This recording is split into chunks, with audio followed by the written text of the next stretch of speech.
In April 2026 at CinemaCon in Las Vegas, Marvel Studios did the single most consequential thing they have done since Endgame. They projected on a screen the size of a building, the first full trailer for Avengers Doomsday. And in the third act of that trailer, Robert Downey Jr., the man who built the Marvel Cinematic Universe by playing Tony Stark for 15 years, walked into frame wearing the green hood and metal mask of Dr. Doom. The room went silent for a beat. Then it erupted. Within 24 hours, the trailer footage had leaked online, and the largest single conversation about Marvel since Avengers Endgame began. To understand why Robert Downey Jr. playing Dr. Doom is the most ambitious narrative bet Marvel has ever placed. The Doom character needs context. Victor Von Doom is, by consensus, the greatest villain in Marvel Comics, not the most popular, not the most violent, the greatest because he is the only Marvel villain that the publisher has consistently written as smarter than every hero on the page. Doom is brilliant, vain, sovereign of his own country, scarred, magic-using, technology pioneering, and capable of beating the entire Avengers roster on his bad days. For 60 years, fans have argued that no live-action adaptation has ever captured him.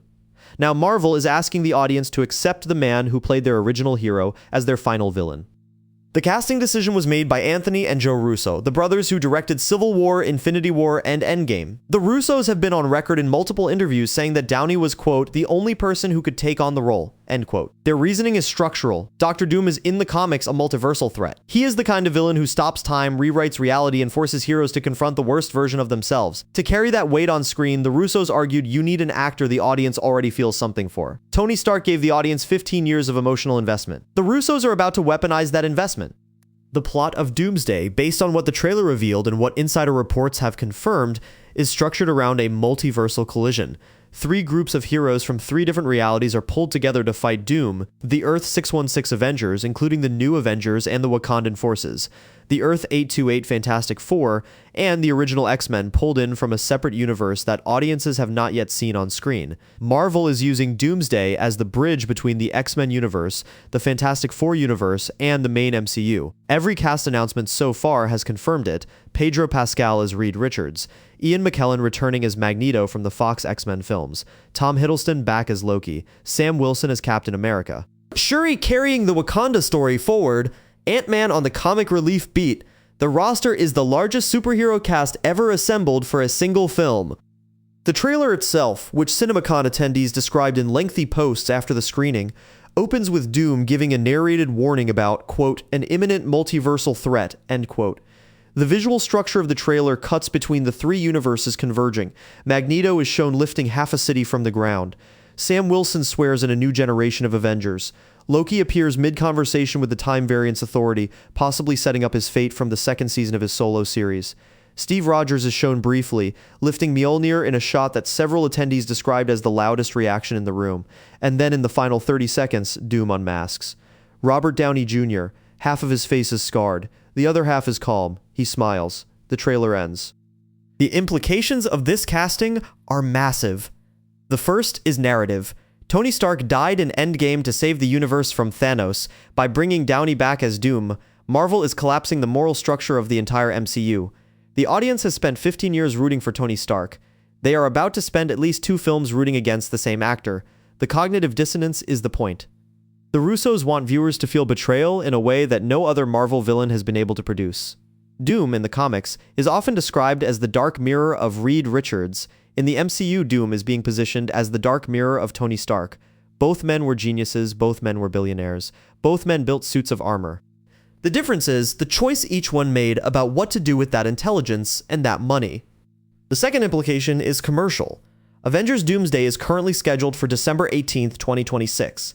That release date puts it directly into the holiday window against zero serious franchise competition. Disney has already begun the marketing push at scale.